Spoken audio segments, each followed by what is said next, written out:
Welcome to another deep dive. Today we're going to be looking closely at a book called The Advent of Divine Justice. Oh, this is a good one. It is. It's by Shoghi Effendi, and it was originally a letter Right. addressed to the Baha'i communities Yeah. in the United States and Canada Back in 1938. back in 1938. Ah. But it's a really powerful message that has a lot of relevance for us even today. I think it's much more than just a letter, though. It's like, it lays out a vision Absolutely. for North American Baha'is Yeah. and their role in the whole global Baha'i community. Yeah, definitely. And it's interesting because he wrote this at a time when the Baha'i faith was facing some serious challenges around the world. Yeah, like in Persia, where the faith started, there's a lot of intense persecution going on. And Shoghi Effendi, he doesn't shy away from describing that persecution No, he doesn't. in this book. He talks about the imprisonment, the confiscation of property, even the denial of education and employment. And it wasn't just Persia. I mean, in Europe, especially with these totalitarian regimes on the rise, Yeah. Baha'i communities were facing more and more restrictions. It's hard to imagine the courage and resilience those early Baha'is must have had to face all that. It is. But why was this happening? Right. What was driving all this persecution? Well, in Persia, it was a complex mix of things. I think a big part of it was that you had a fanatical clergy. They were threatened by the Baha'i faith's message of unity and, equality. Yeah. And they were basically pushing the government to suppress the Baha'i community. So it's like a classic case of religious intolerance. Exactly. They were afraid of losing their power and influence. Exactly. And then in Europe, the rise of, fascism and communism led to this whole climate of suspicion and hostility. Towards anyone who was different. Exactly, including religious minorities like the Baha'is. And Shoghi Effendi, he connects all these events to like a bigger spiritual crisis Yeah. that's happening in the world. He saw the persecution of the Baha'is as a symptom of humanity's failure to kind of embrace the principles of unity and justice. He says, the world is in great turmoil, and the minds of its people are in a state of utter confusion. So yeah, he definitely believed that humanity was at a crossroads. Like we had to make a choice. Yeah, between clinging to these old prejudices Right. or, embracing this new era of unity and peace. And that's where his message to the North American Baha'is comes in. Amidst all this darkness and turmoil, Yeah. he sees this glimmer of hope. And that hope is focused on the Baha'i community in North America. He actually calls them I love this. the cradle and Yes. stronghold Of the future. of the future Baha'i world order. And he even quotes Abdu'l-Bahá, who said, "The continent of America is, in the eyes of the one true God, the land wherein the splendors of his light shall be revealed." Powerful. Very powerful. And you can tell that Shoghi Effendi, he saw something special in the North American Baha'i community. Yeah, they were relatively free from persecution They were. at that time. And they had already made some real progress in establishing the administrative structure of the faith. And he saw North America as this fertile ground for the faith to flourish. To become a model for the rest of the world. Absolutely.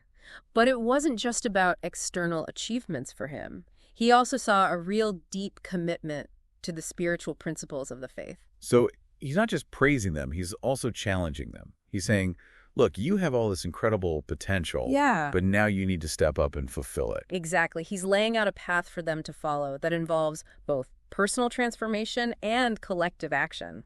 And that's what we're going to be exploring as we go further in this deep dive.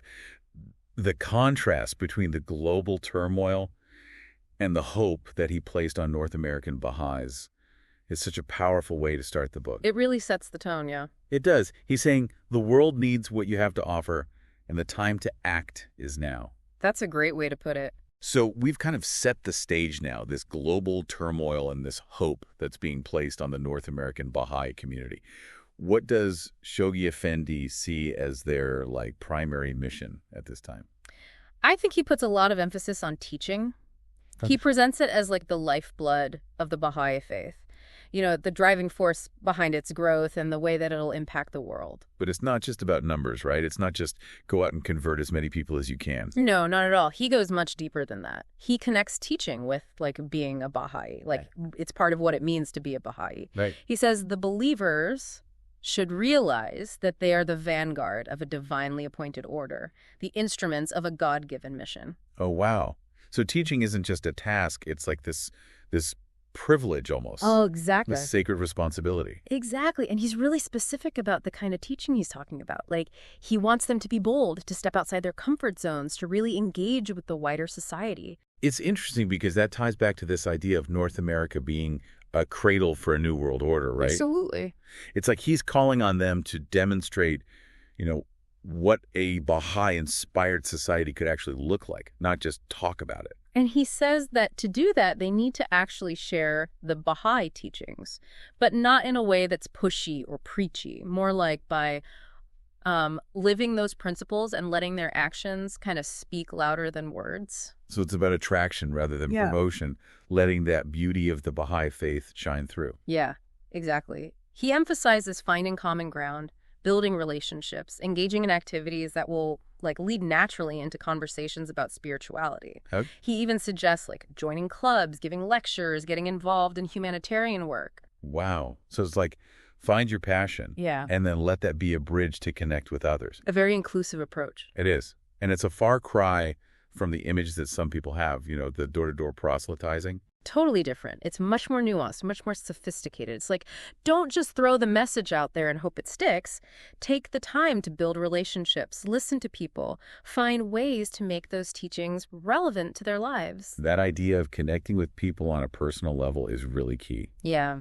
And Shoghi Effendi, he really stresses that they should be engaging with people from all walks of life, not just those who are already kind of interested in the Baha'i message. He even specifically mentions certain groups that should be prioritized, like indigenous populations and minority communities. And that makes sense because it underscores the Baha'i principle of the oneness of humanity, right? Exactly. He's not saying go target specific groups for conversion. He's saying break down those barriers, build bridges of understanding. And he acknowledges that it's not going to be easy. Not at all. He warns that they'll probably face opposition, criticism, even setbacks. Yeah. But he frames these challenges as opportunities for growth. He does. He says, the voice of criticism is a voice that indirectly reinforces the proclamation of its cause and unpopularity, but serves to throw into greater relief the contrast between it and its adversaries. So it's like he's saying, the more resistance you face, the more it validates the importance of your mission. Exactly. And that's true of any movement that challenges the status quo.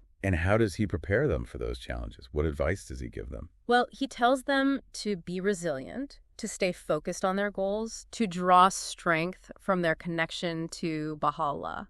So it's this really interesting blend of practical advice and spiritual encouragement. It is. He doesn't shy away from the realities, but he also wants them to see teaching as this heroic endeavor, a sacred duty that comes with blessings. He reminds them that they're not alone. Exactly. They have the support of the global Baha'i community and, most importantly, the guidance and protection of God. That brings us back to that beautiful quote from Bahá'u'lláh that you mentioned earlier. The world is in great turmoil, and the minds of its people are in a state of utter confusion. We entreat the Almighty that he may graciously illuminate them with the glory of his justice and enable them to discover that which will be profitable unto them at all times and under all conditions. So powerful. It's a reminder that teaching is about sharing that message of hope and healing. Unity with the world that really needs it. Shoghi Effendi has laid out this incredible vision for the North American Baha'i community. He has. He's calling on them to be the vanguard of a new world order. He's asking them to really live those Baha'i principles and share its message with the world. Yeah. And as we move into the final part of this deep dive, we're going to see how he connects this vision to a specific set of virtues that he sees as really essential for the success of their mission.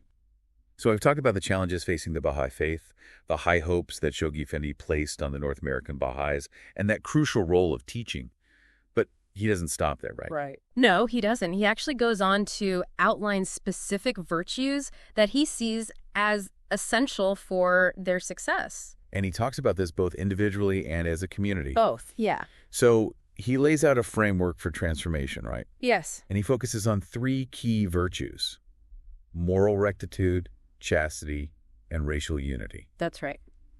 Let's start with moral rectitude. Yeah. What did he mean by that? It sounds kind of old-fashioned. It does, but the concept itself is really timeless. He's talking about living a life of integrity, honesty, trustworthiness, fairness, justice. Right. And he really saw that as the foundation of a just society. Exactly. He even says that justice is the best beloved of all things in the sight of God. Absolutely. And it's not just this abstract concept for him. He gives lots of examples of what that looks like in practice. So he urges Baha'is to be honest in their business dealings, Yes. to be fair in their judgments, Right. to act with integrity even when it's hard. Yeah. And he reminds them over and over again that how they act both in their personal lives, and out in the world, reflects on the whole Baha'i community. It's like being an ambassador. Exactly. And he wanted them to be known for their trustworthiness and their fairness, their commitment to justice. And that's so relevant today, especially when we see so much corruption and dishonesty. It's a timeless message.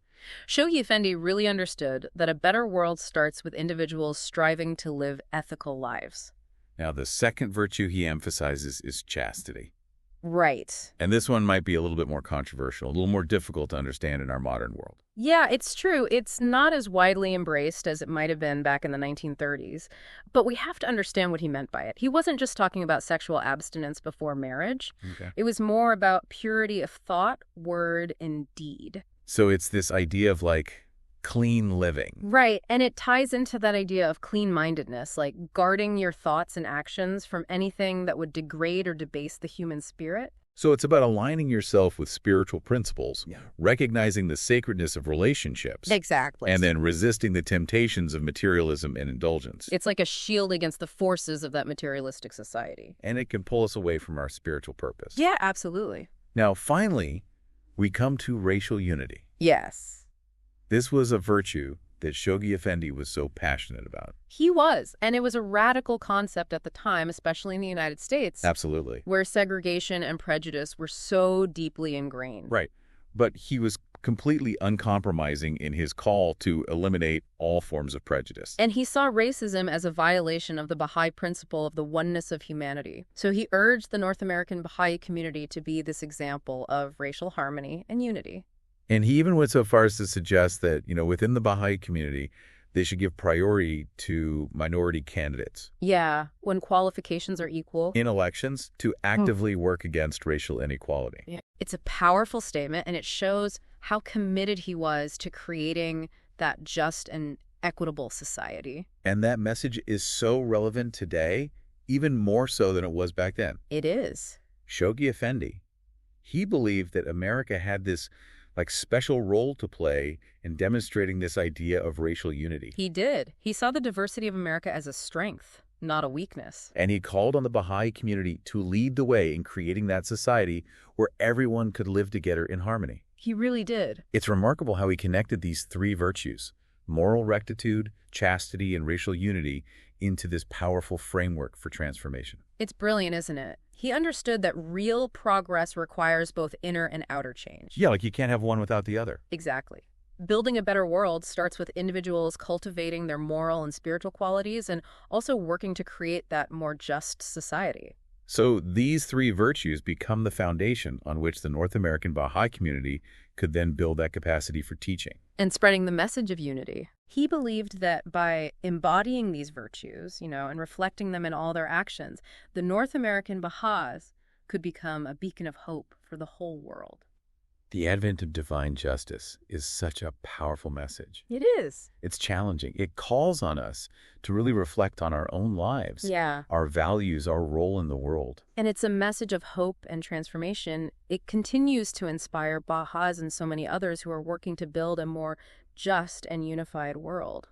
It's a call to action that really urges us to strive for that excellence in our lives, to work for the betterment of humanity, and to never lose sight of that future that awaits us. A future that awaits those who dedicate themselves to the service of God and humankind. It's been an incredible journey exploring this book with you today. Yes. Thank you so much for joining us for this deep dive into the advent of divine justice. We hope that you'll keep reflecting on Shoghi Effendi's words and let them inspire you to be a force for good in the world. Thanks for listening.